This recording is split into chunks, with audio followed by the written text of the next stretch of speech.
All right, I mentioned the Cowboys. Squandering their top spot in the power rankings. Some would say I deliberately jinxed them by making them number one. And yes, I have that kind of power over the game. To put a team at number one, only to know that they're about to step on a rake in Arizona. 28-16, the Cardinals beat the Cowboys. I kept thinking it's just a matter of time before the Cowboys find the gas pedal. Right, and right. Even as it was in obvious doubt and peril, and it's over, I still thought there's going to be a way that the Cowboys are going to put off because we saw the Cardinals blow it last week. But to their credit, they built the lead, they held the lead, they won the game. And if they were trying to tank, then they can't tank straight because they got a huge win after being in both of their first two games. So things are working. I'm not ready to say that I was wrong about the Cardinals because I really think they don't prioritize winning this year. If they manage to win games in a year when they weren't prioritizing winning, the question becomes, why the hell didn't you prioritize winning? You could have won a lot more games. Yeah. Well, I know. The one thing I will say is pretty well coached every game. The defensive game plan's been pretty good. They play hard as hell, right? And, so that's where I look at it and go, they're doing the right things as far as X's and O's and giving their team a chance. Now, they're not super talented across the board, but within that game planning and recognizing and knowing what they are, they're playing the right way. And I think the thing I was shocked by is just how they came out in the football game and ran it on the Cowboys. I just thought, the Cowboys, we know how good the defense has been. And they're so athletic up front, and they cause so much, chaos and get into the backfield and cause all these issues. And, early in the game, it was Josh Dobbs running the ball. It was James Conner. You're watching Rondale Moore up the middle here for a big game. And this goes into Dallas a little bit with their movement because they are a little undersized. They try to move guys a lot. And it's like Arizona had a good feel for where they were going to move, and they gashed them. This is a 45-yard touchdown run. Rondale Moore in the backfield like a Deebo Samuel, and nobody touches him. Not a finger on the guy for a 45-yard touchdown. That's kind of crazy in the NFL against a team like the Cowboys, but totally controlled the first half of the football game. And like you, I was like, oh, they're going to come back here. They'll be fine. They'll wake up. And really dominated the second half. It's and I just want to make sure I get this right because it was, I believe, we had 21-10. Dallas went down the field the first drive of the third quarter. I think that's when they kicked the field goal, that drive. The next drive, they got it. They went right down the field again, and that's where they went. They didn't get it on 4th and 3, right? Yep. No points there. They, of course, go down again, have to settle for field goal, which that's another theme of the day is settling for field goal. So now it's 21-16. And then, of course, you had the Dak Prescott bad interception at the end of the football game that completely closed the doors. So getting in the end zone, red zone efficiency was certainly a big thing for the Cowboys. Their O-line being banged up hurt them for sure. But, Arizona, I'm extremely impressed and got to give Jonathan Gannon a lot of credit for, the way his team continues to fight. Dak Prescott spread the ball around to 8 different receivers. Tony Pollard had 122 rushing yards. So they were moving the ball. They just were petering out in the red zone. And that's what kept them from getting back into it. They didn't have starting center Tyler Biotish. They didn't have Zach Martin. Nope. They dealt with the injury to Trayvon Diggs. Yeah, no Tyron Smith either. And gone for so look, and you said this before about the Cowboys after they beat the Giants, I think. The idea that when you're playing a team like the Cowboys, if they jump on top of you early, they're bullies. That it just continues and it's over. It fuels them. We're the Cowboys. Here we go. And it's 40-0. We're gonna smush you, right? And if you can flip that around on them and put them in a game like the 49ers have the last few years. they get a little wobbly. Whoa, wait, we're in a fight? You're gonna punch us back? So and you get these lapses of execution or coaching or whatever where these little things end up making the difference. They could have and should have come back and won that game. They are the better team than the Cardinals, but the Cardinals beat them yesterday. And it's the kind of thing that other coaches of good teams can use. Kyle Shanahan can use it with the 49ers. Mike McDaniel can use it with the Dolphins when they play the Panthers in a couple weeks. Right. Any given Sunday it's the or NFL. Monday or Thursday or every day, right. Whenever they play games, one team can beat another. They're still members of the National Football League. There is no relegation. And every team in the NFL can beat, in any collection of 60 minutes of football, another team. That's right. Yeah, you're going to have 70-20. But if you would play Broncos-Dolphins 100 times, it's not going to be 70-20 every time. And some number of times out of those 100 games, the Broncos will win. It's just the way it goes. Yes. It's a bounce of the ball here. It's you get lucky there. You get to break your way there early. Those little moments early set the tone, and those weird bounces late end up deciding the game. Except when it is one team blowing the other off the field, which the Cowboys are adept at doing. And to the Cardinals' credit, I think they understood. We have to weather the storm early. We have to be the storm early. And that's the thing that gives us a chance to win this game. Yeah, no, exactly right. And you're right. They were the storm early. They jumped out on the Cowboys. And we talk about the Cowboys. I don't want to say they're front runners, but they're definitely a momentum team that way.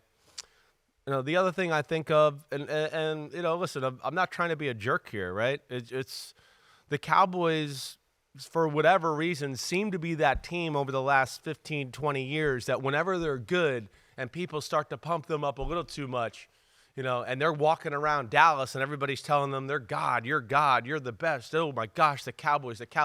Here's a free drink, here's a free meal. Oh my gosh, here's my daughter, whatever. They're all over that. Yeah. Okay, that took a turn. I know. I was being silly. But either way, that's what they're looked at, and they fall in that trap a little bit. I always feel like that with the Dallas Cowboys a little bit. I also think their owner is the personification of that euphoria that he allows himself to enjoy. He lives in the moment. Yep, sure. And when things are going well, he's not going to defer his celebration until they get their fingerprints on a Lombardi trophy. He's going to enjoy life one win at a time. Sure. And I feel like there was that over the top, my God, this team is great. And that just sets you up for the fall. And I'm sure, those mornings when he calls 105.3 The Fan and he sounds all gravelly voiced like he just rolled out of bed, or he's still in bed under the covers with the phone, and he's going to be muted and humbled and chagrined this week. But there'll be an edge there because he knows they're just 1 week away from getting back to where they were. Here's Dak Prescott from after the loss to the Cardinals on whether this is a wake-up call for the Cowboys. Y'all put us on top of the world. We know who we are, and in that same sense, I'm sure the media got what they wanted. For us, it hadn't been but one undefeated ever. So, it sucks. It's humbling, but to say it's a wake-up call, we knew we had a lot of adversity, and we just didn't get it done. And I think it just goes back to myself, the offense, and the red zone. So, we get better at there, we win this game, but we've got to fix that area, period.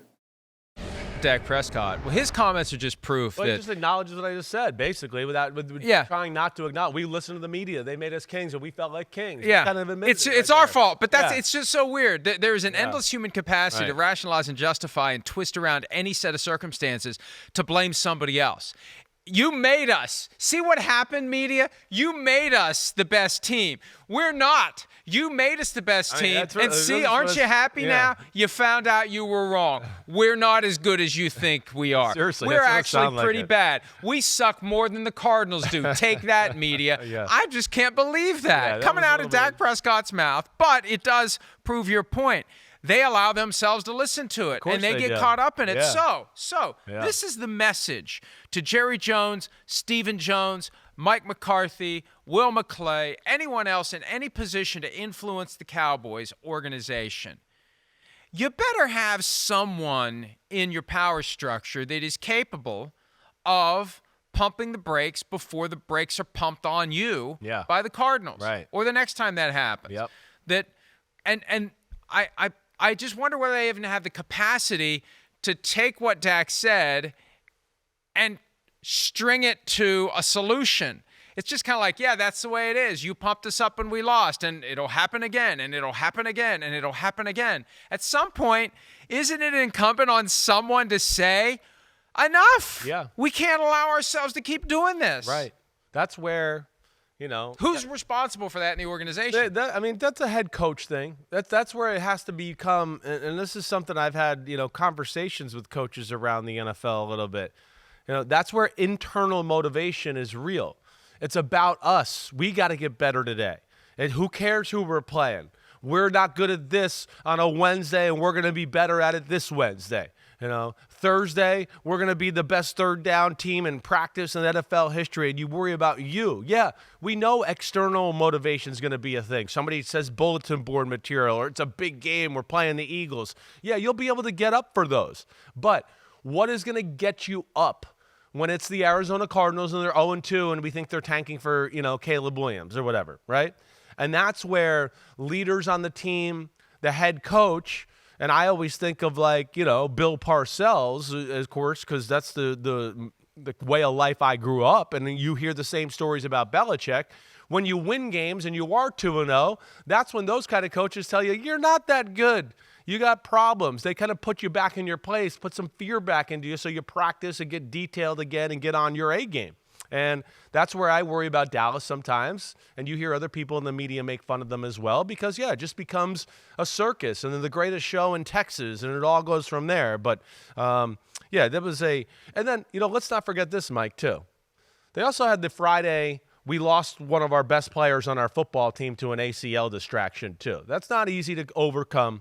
But lack of big plays on the offensive side of the ball, that was what was kind of surprising. Gannon showed that, from his days in Philly, that he's got a good feel for how the Cowboys play, and he applied that to this game plan, and they gave the Cowboys, of course, a lot of issues yesterday. Well, the overriding message to Jerry Jones and the Cowboys is that during the search for glory hole, don't get too caught up in the day-to-day glory. Yeah, that's right. That's right. And, you're right. You make me laugh. Stop. But, it was just – and hey, 21-16, they finally get it to where they want. And you're going, the defense kind of been looking good here. They're going to get the stop. And Dallas is going to go down and score. And they let up a huge play to Michael Wilson, the rookie receiver from Stanford, who's going to be a hell of a player. And he flips the field on them. And then Dobbs makes a great throw for a touchdown to Hollywood Brown. And that was all she wrote right there. And just is pretty amazing. Between the Dolphins and that show, and then we thought that Cowboys were in the caliber of team the Dolphins were. For them to kind of fall asleep at the wheel, it was definitely a surprise of Sunday. Patriots at home next Sunday in the big spot late afternoon. Yeah. At the 49ers on Sunday Night Football, Week 5. Then at the Chargers, Week 6, Monday Night Football. We'll get a close look at the Cowboys the next few weeks and see how they turn this around, if that wake-up call comes through. And if they start doing well again, do they listen to idiots like us who happen to notice, hey, they're doing pretty well again? They got to look at it and go, they got to look at teams and go, Eagles. They got to make it about the Eagles and the 49ers. So we got to keep pace with them. And it's about, staying towards the upper echelons of all of football. And here, the last thing I'll say, too, with Dallas that I'd like to see more, another receiver's got to show up here. It can't just be the CeeDee Lamb show all the time. That'd be the other thing, too. Brandon Cooks was out there a little bit, but, you barely noticed him. Michael Gallup had 6 for 92. So I saw some moments from him yesterday. That was good. They need some more firepower there. Yeah. That would be the thing, too. Who's going to be that consistent second guy? Gallup's stats are a little bit better than I thought. Sorry. I actually thought that was CeeDee Lamb and the other one was Gallup. So but still, they only got one guy off, is what I'm saying. When I looked at the numbers, the ball was spread around and there wasn't – you expect a guy over 100 yards. The way they were moving the ball between the 20s yesterday, you expect one of the receivers to be over 100. Hi, it's Mike Florio. Thanks for watching PFT on YouTube. Hit subscribe for the latest news and analysis from Pro Football Talk.